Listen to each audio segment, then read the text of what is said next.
And I believe you still remember that the abbreviation is dial God's number for food, or you rest in peace. Yeah. So dial God's number for food is there are abbreviations for these items, the non-cash items, starting from depreciation, then it goes to impairment, then loss on disposal. Yeah.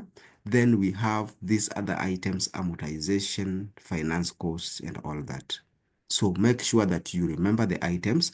But as I said, you must not get all these items in a particular question. Yeah. So yes, you have the abbreviation and you know all the items.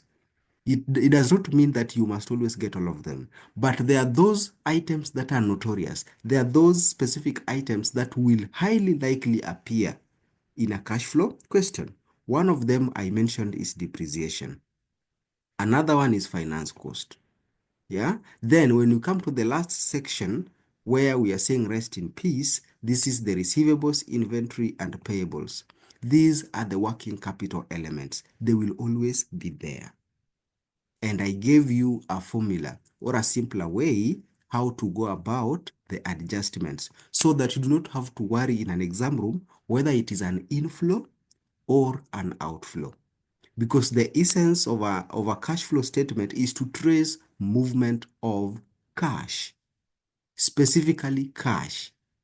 And when we were doing the adjustments, the non-cash items here, I told you these non-cash items, we call them non-cash because when drawing up the income statement or the statement of profit or loss, we are simply following the IFRSs on the preparation of financial statements.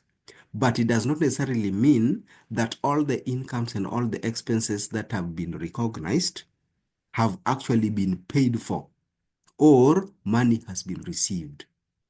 Yeah. So that's why we have to adjust our profits to correct it to where it should be, because we are tracing cash only. I believe that's very clear and you still remember that concept. Now, when we came to this working capital, which I've just mentioned a few minutes ago, I gave you this formula, and we know that working capital is just the difference between total current assets and total current liabilities.